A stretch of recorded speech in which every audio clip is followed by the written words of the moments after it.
India market invest মাইন্ডসেটে আপনাদের স্বাগত। যারা চ্যানেলে নতুন এসেছেন তাদেরকে বলবো প্লিজ চ্যানেলটাকে সাবস্ক্রাইব করবেন, একটা লাইক করবেন, বেল আইকনটা প্রেস করবেন। দেখুন, লাইক করলে আমি মোটিভেশন পাই, আমি বুঝতে পারি যে আমার কন্টেন্টগুলো আপনাদের ভালো লাগছে। যদি ভালো লাগে প্লিজ একটা লাইক করবেন, শেয়ার করবেন, বেল আইকনটা প্রেস করবেন নেক্সট ভ্যালুয়েবল ভিডিও পাওয়ার জন্য।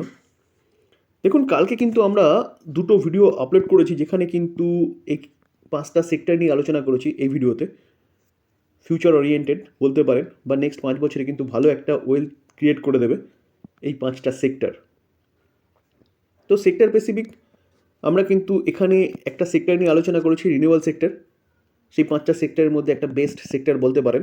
তো এখানে আমরা কিন্তু অনেকগুলো কোম্পানি নিয়ে আলোচনা করেছি, আপনারা চাইলে কিন্তু এই ভিডিওটা দেখে নিতে পারেন। আরেকটা সেক্টর কী আছে? Railway sector.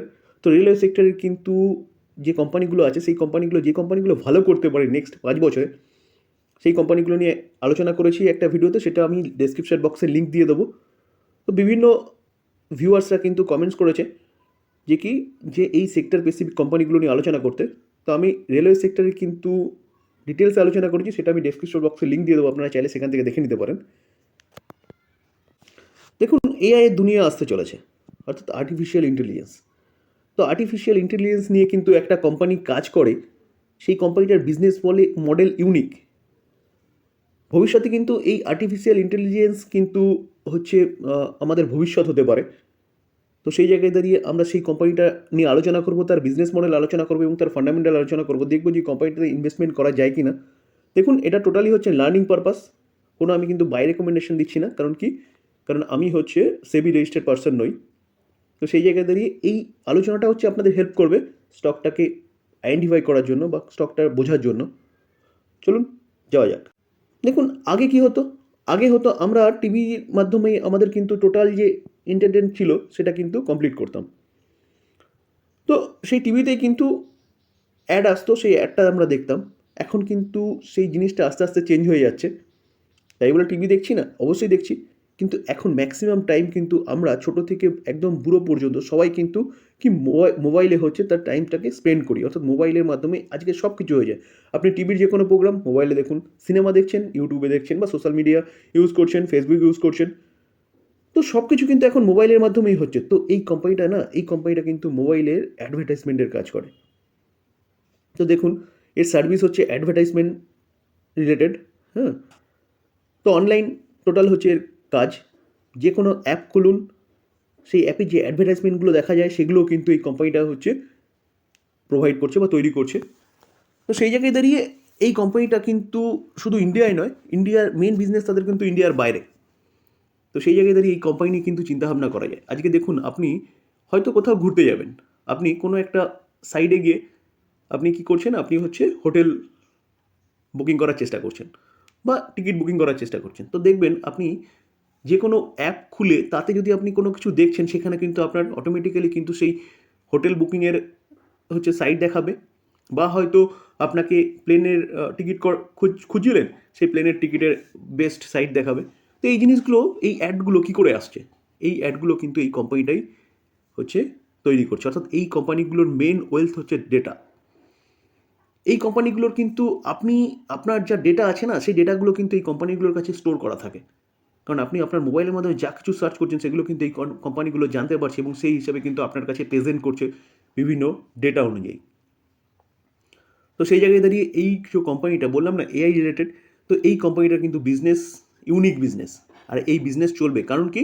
কারণ মোবাইলের ব্যবহার আরও দিন দিন বাড়বে। মোবাইলের কাছে কিন্তু পুরো জগৎটা একদম হাতের মুঠোয় চলে এসছে মোবাইলের মাধ্যমে। তো সেই জায়গায় দাঁড়িয়ে এই কোম্পানির যে বিজনেস, সেই বিজনেস কিন্তু লং টার্ম সাস্টেনেবল বিজনেস। আর আমি সবসময় বলি, যদি যে কোম্পানির বিজনেস যদি মনে হয় যে লং টার্ম সাস্টেনেবল বিজনেস, তাহলে কিন্তু আপনি সেই কোম্পানিটাকে অল টাইমের জন্য হোল্ড করতে পারবেন, যেহেতু আমরা লং টার্ম ইনভেস্টার। তো সেই জায়গায় দাঁড়িয়ে business well and good. Company কিন্তু 20+ কান্ট্রিতে হচ্ছে কাজ করছে। যতই বড় বড় কোম্পানিগুলোর কম্পিটিটর হোক না কেন, তবু কিন্তু এই জায়গাটায় এই কোম্পানিটার বিজনেস কিন্তু ইউনিক বিজনেস বলবো। তো সেই জায়গায় দাঁড়িয়ে কিন্তু এই কোম্পানি নিয়ে চিন্তাভাবনা আপনি করতে পারেন লং টার্ম ইনভেস্টমেন্টের জন্য। চলুন আমরা কোম্পানিটাকে দেখে নিই। কোম্পানিটা কি? কোম্পানিটা হচ্ছে অ্যাপেল ইন্ডিয়া। দেখুন, এই কোম্পানিটা আজকের দিনে কত? 1.5% কাছাকাছি কিন্তু বেড়েছে। ঠিক আছে, এই কোম্পানিটা যদি আমরা 1 বছর রিটার্ন দেখি তাহলে দেখলে দেখা যাবে, দেখুন 1 বছরে কোম্পানিটা কীরকম রিটার্ন দিয়েছে, 23% রিটার্ন দিয়েছে। আমরা যদি কোম্পানিটার 5 বছর রিটার্ন দেখি, দেখুন 5 বছর রিটার্ন দেখলে দেখা যাবে কোম্পানিটা কিন্তু 82% রিটার্ন দিয়েছে। তো কোম্পানিটা কিন্তু 2021 থেকে 2022 থেকে 22 জানুয়ারি অর্থাৎ 1 বছর প্রায় কনসলিডেট করছে। ঠিক আছে, দেখুন এই টাইম পিরিয়ডটা। তো সেই জায়গায় দাঁড়িয়ে কিন্তু কোম্পানিটার ভালো সময় আসতে চলেছে। কারণ কি? কারণ সব কিছু কিন্তু এখন অনুকূল। কোম্পানিটার মার্কেট ক্যাপ কত? দেখুন মার্কেট ক্যাপ হচ্ছে অনলি 18,000, অর্থাৎ কোম্পানিটা হচ্ছে মিড ক্যাপ ক্যাটাগরির কোম্পানি। তো সেই জায়গায় দাঁড়িয়ে কিন্তু এই কোম্পানিটা নিয়ে চিন্তাভাবনা করতে পারেন, কারণ কোম্পানিটার মধ্যে কিন্তু অনেকটা আপসাইড পোটেনশিয়াল কিন্তু দেখা যাচ্ছে। দেখুন আমরা যদি কোম্পানিটার রিজার্ভ দেখি 5 বছর আগে কত ছিল, অনলি ফর 21, সেটা 139, 167, 167টা কোথায় দাঁড়িয়েছে দেখুন, 817, 817টা 882। তাহলে কোম্পানিটার কিন্তু যে রিজার্ভ সেটা কিন্তু কন্টিনিউয়াসলি বাড়ছে। আমরা যদি কোম্পানিটার লং টার্ম বোরোয়িং দেখি, দেখুন লং টার্ম বোরোয়িং শূন্য, অর্থাৎ কোম্পানিটার কিন্তু বিশাল কিছু ইনভেস্টমেন্ট করতে হয় না, কারণ এআই রিলেটেড কোম্পানিটা কিন্তু কাজ করে। কোম্পানিটা শর্ট টার্ম বোরোয়িং, দেখুন শর্ট টার্ম বোরোয়িং হচ্ছে শূন্য, অর্থাৎ কোম্পানিটা কিন্তু পুরোপুরি ডেট ফ্রি কোম্পানি। আমরা যদি ক্যাশ অ্যান্ড ক্যাশ ইকুইভ্যালেন্ট দেখি, দেখুন কোম্পানির কাছে কিন্তু 483 করোড় মতন ক্যাশও রয়েছে, অর্থাৎ কোম্পানিটার যে ব্যালেন্স শিট দেখলাম না, সেই ব্যালেন্স শিট কিন্তু 5 স্টার ব্যালেন্স শিট বলা যেতে পারে। ঠিক আছে,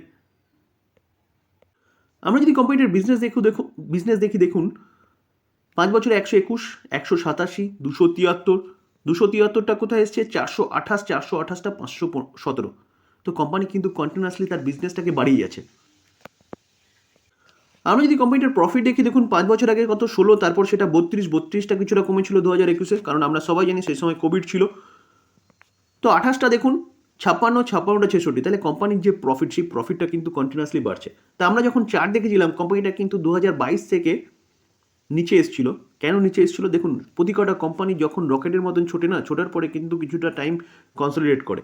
কারণ কি, যদি কোম্পানিটা কন্টিনিউয়াসলি বাড়তে থাকে তাহলে তো আপনি মোটামুটি বছর 2-1-এর মধ্যে কিন্তু হচ্ছে কোটিপতি হয়ে যাবেন। তো এরকমটা সম্ভব না, কারণ প্রতি কটা কোম্পানির কিন্তু একটা ভ্যালুয়েশন আছে। তো ভ্যালুয়েশনটা কিন্তু অ্যাডজাস্ট করে একটা টাইমে এসে। তো সেই জায়গায় দাঁড়িয়ে কিন্তু প্রফিট বাড়লেও ইয়ারলি কোম্পানিটা কিন্তু ওই টাইম পিরিয়ডটা কনসলিডেট করেছিল। দেখুন আমরা যদি শেয়ার হোল্ডিং প্যাটার্ন দেখি, তাহলে 22 নভেম্বর 2023 অনুযায়ী কিন্তু প্রোমোটার কতটা 56.9% স্টেক হোল্ড করছে, যেখানে সেপ্টেম্বরে ছিল 59.6, সেখান থেকে কিন্তু প্রোমোটার কিছুটা স্টেক কমিয়েছে। মানে কোম্পানি খারাপ হয়ে গেছে? একদম নয়। প্রোমোটার যে স্টেকটা কমিয়েছে, সেই স্টেকটা কোথায় গেছে দেখুন, এফআইএস এর কাছে গেছে। 9.7 থেকে কিন্তু 14.1% বাড়িয়েছে প্রোমোটার। তা কেন বাড়িয়েছে? কোম্পানিটি বিজনেসের দম আছে বস। দেখুন ডিআইএসও কিন্তু ডোমেস্টিক ইনস্টিটিউশন ইনভেস্টর কিন্তু 14% স্টেক হোল্ড করছে, আর পাবলিক দেখুন তার স্টেকটাকে কিন্তু কমিয়েছে। কত 16.5 থেকে কত 16.1 এসছে, এবং 16.1 থেকে কিন্তু 14.8। তো সেই জায়গায় দাঁড়িয়ে কিন্তু এফআইএস এই প্রোমোটার স্টেক কমিয়েছে এবং পাবলিক কমিয়েছে, আর বেড়েছে কার? বেড়েছে হচ্ছে এফআইএস এবং ডিআইএসের। তো আমি সবসময় বলি দেখুন এফআইএস ডিআইএস কারণ তো 28%-এর উপরে স্টেক হোল্ড করছে। তো এফআইএস ডিআইএস কিন্তু সেই কোম্পানিগুলোতে যায় যেই কোম্পানিগুলো কিন্তু ফান্ডামেন্টালি স্ট্রং এবং আপসাইড পোটেনশিয়াল আছে, কারণ তারা কিন্তু আমাদের থেকে আরও বেশি এবং আরও ভালো তথ্য বা ডেটা কিন্তু তাদের কাছে থাকে। দেখুন আমরা যদি ইনস্টিটিউশন ইনভেস্টর দেখি, তাহলে দেখলে দেখা যাবে দেখুন মিউচুয়াল ফান্ড কতটা স্টেক হোল্ড করছে। মিউচুয়াল ফান্ড কিন্তু 10%-এর উপরে স্টেক হোল্ড করছে। 15টা মিউচুয়াল ফান্ড আছে, যেখানে কিন্তু নিপন ইন্ডিয়া যে mutual fund, Nippon life India trust 4.28% stake hold করে রয়েছে, এবং আইসিআইসিআই সেও কিন্তু 3.5%-এর উপরে স্টেক হোল্ড করে রয়েছে। আমরা যদি ফরেন পোর্টফোলিও ইনভেস্টার দেখি, দেখুন ফরেন পোর্টফোলিও ইনভেস্টার কতটা 13.66% স্টেক হোল্ড করেছে। 121টা ফরেন পোর্টফোলিও ইনভেস্টার রয়েছে। গ্যামনট প্রাইভেট লিমিটেড কোম্পানিটা কিন্তু অ্যাপ্রক্সিমেট 5%-এর কাছাকাছি স্টেক হোল্ড করছে। ইন্স্যুরেন্স কোম্পানি 3%-এর উপরে স্টেক হোল্ড করছে। 3টে ইন্স্যুরেন্স কোম্পানি রয়েছে, যেখানে কিন্তু আইসিআইসিআই পটেনশিয়াল লাইফ ইন্স্যুরেন্স 3%-এর উপরে একাই স্টেক হোল্ড করছে। তো সেই জায়গায় দাঁড়িয়ে বস এই কোম্পানিটা কিন্তু দম আছে, এবং এই কোম্পানিটা কিন্তু আপনি চোখ বন্ধ করে ভরসা করতে পারেন এই কোম্পানিটাকে। কারণ দুনিয়াটা এখন কিন্তু হাতের মুঠোয় চলে এসছে মোবাইলের মাধ্যমে। আপনি ব্যাংকিং সার্ভিস থেকে শুরু করে যে কোনো কিছু আজকে কিন্তু মোবাইলের মাধ্যমেই কিন্তু টোটাল সার্ভিসটা পাওয়া যায়। আর এই কোম্পানির যে বিজনেস, সেই বিজনেসটাই কিন্তু মোবাইলের মাধ্যমে করে। তো যত মানুষের হাতে মোবাইল বাড়বে, তত কিন্তু এই কোম্পানিটার বিজনেস বাড়বে এবং ইনকাম বাড়বে। আমরা যদি কোম্পানিটার পি রেশিও দেখি, দেখুন পি রেশিও দেখলে দেখা যাবে কোম্পানিটার অনলি ফর 70 হচ্ছে পি রেশিও। আমরা রিটার্ন অন ক্যাপিটাল এমপ্লয় যদি দেখি, তাহলে 20 রয়েছে, খুব ভালো একটা রয়েছে। কিন্তু আর ওই রিটার্ন অন ইকুইটি যদি দেখি, সেটাও কিন্তু 18.5 রয়েছে। দুটোই কিন্তু একটা ভালো পজিশনে রয়েছে। এবং ফেস ভ্যালু দেখলে দেখা যাবে কোম্পানির ফেস ভ্যালু 2, অর্থাৎ কোম্পানিটা কিন্তু ভবিষ্যতে স্প্লিটও দিতে পারে। দেখুন আমরা যদি কোম্পানির সেলস গ্রোথ দেখি তাহলে দেখলে দেখা যাবে কিন্তু 5 বছরে 54%, 3 বছরে 63% এবং কারেন্ট ইয়ারে কিন্তু 16%, তাহলে কোম্পানি কিন্তু বিজনেস ভালো করছে। প্রফিট গ্রোথ যদি দেখি তাহলে 5 বছরে 54%, 3 বছরে 55%, কারেন্ট ইয়ারে 8%, তাহলে আমরা সেলস গ্রোথের সাথে সাথে কিন্তু কোম্পানির প্রফিট গ্রোথও দেখছি ভালোই রয়েছে। স্টক সিএজিআর গ্রোথ যদি দেখি তাহলে দেখলে দেখা যাবে কিন্তু 3 বছরে 19% এবং কারেন্ট ইয়ারে কিন্তু 21%, তাহলে স্টক সিএজিআর গ্রোথ অর্থাৎ কাস্টমারদের যে রিটার্ন সেটাও কিন্তু কোম্পানি একটা মোটামুটি ডিসেন্ট রিটার্ন দিয়েছে। রিটার্ন অন ইকুইটি দেখলেও দেখা যাবে কিন্তু সেটা ভালোই রয়েছে, 27 ছিল 27%, 25%, কারেন্ট ইয়ারে কিন্তু 19%, তো রিটার্ন অন ইকুইটিও কিন্তু ভালোই রয়েছে। তো স্যার আমরা যে অ্যাফেল ইন্ডিয়া নিয়ে স্টাডি করলাম না, তো বিজনেস দেখলাম, বিজনেস হচ্ছে লং টার্ম সাস্টেনেবল বিজনেস। তার পাশাপাশি আমরা যে ফাইন্যান্সিয়াল অর্থাৎ ফান্ডামেন্টাল দেখলাম, কোম্পানির রিজার্ভ কন্টিনিউ বাড়ছে, কোম্পানির রেভিনিউ কন্টিনিউ বাড়ছে, কোম্পানির ইনকামও কিন্তু কন্টিনিউ বাড়ছে। সেলস গ্রোথ বলুন, প্রফিট গ্রোথ বলুন, স্টক সিএজিআর গ্রোথ বলুন, সবকটা কিন্তু কোম্পানির ভালোই রয়েছে। পি রেশিও বলুন, আরওসি বলুন এবং আরওই বলুন, সবই ঠিকঠাক রয়েছে। তো সেই জায়গায় যদি এই যে টাইম পিরিয়ডটা কোম্পানিটা পড়েছে না, এই টাইম পিরিয়ডের পড়ার পিছনে কিন্তু টোটাল গ্লোবালি একটা কারণ, ইনফ্লেশন বলুন একটা কারণ ছিল।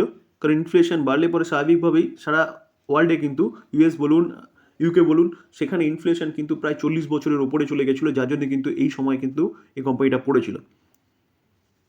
এবং আগেও বলেছি যে ভ্যালুয়েশন একটা ব্যাপার ছিল, কারণ কোম্পানিটা লিস্ট হওয়ার পর থেকে কিন্তু কন্টিনিউয়াসলি আপসাইড মুভমেন্ট দেখাচ্ছিল। তো সেই জায়গায় দাঁড়িয়ে কন্টিনিউ তো একটা কোম্পানি ভাগতে পারে না বা চলতে পারে না এরমভাবে। তো সেই জায়গায় দাঁড়িয়ে তার ভ্যালুয়েশন অনুযায়ী কিন্তু অ্যাডজাস্ট হয়, সেই কোম্পানিটা কিন্তু অ্যাডজাস্ট হয়েছে। আমরা যদি রিসেন্টলি দেখি তাহলে 6 মাসে কিন্তু কোম্পানিটা ভালো একটা পারফরমেন্স দিচ্ছে, 23% রিটার্ন দিচ্ছে। কোম্পানিটা কিন্তু 900-র কাছাকাছি চলে এসেছিলো, 900-র নিচে চলে এসেছিলো, সরি। তো সেই জায়গায় দাঁড়িয়ে এখন কিন্তু একটা ভালো আপসাইড মুভমেন্ট দেখা যাচ্ছে। কেন দেখা যাচ্ছে? কারণ কোম্পানিটার বিজনেস কিন্তু আস্তে আস্তে বাড়ছে এবং বিজনেসটা দেখলাম লং টার্ম সাস্টেনেবল বিজনেস, অর্থাৎ কোম্পানিটার প্রতি কিন্তু ভরসা করা যায় লং টার্ম ইনভেস্টমেন্টের জন্য। আমি আবারও ডিসক্লেমার দিচ্ছি, দেখুন আমি কোনো সেবি রেজিস্টার্ড পার্সন নই, তো সেই জায়গায় দাঁড়িয়ে আমি কোনো বাই সেল রেকমেন্ডেশন কিন্তু দিচ্ছি না। আমি জাস্ট স্টকটা নিয়ে আলোচনা করলাম, স্টাডি করলাম। এই স্টাডিটা আপনাদের হেল্প করবে লং টার্ম ইনভেস্টমেন্টের জন্য। তো বাই করবেন, সেল করবেন, টোটালি নিজেরা কিন্তু অ্যানালাইসিস করে করবেন, বা আপনার ফাইন্যান্সিয়াল অ্যাডভাইজার যে আছে তার সাথে কিন্তু আলোচনা করে নিয়ে করবেন। এই আলোচনা এই পর্যন্ত। যদি আলোচনাটা ভালো লাগে, যারা চ্যানেল নতুন এসেছেন তাদেরকে আবারও বলবো প্লিজ চ্যানেলটাকে সাবস্ক্রাইব করবেন, যারা সাবস্ক্রাইব করেননি একটা লাইক করবেন। যদি কন্টেন্টটা ভালো লাগে তাহলে আমি মোটিভেশন পাই যে আমার কন্টেন্টগুলো আপনাদের ভালো লাগছে। শেয়ার করবেন, বেল আইকনটা প্রেস করবেন। থ্যাংক ইউ, ভালো থাকবেন।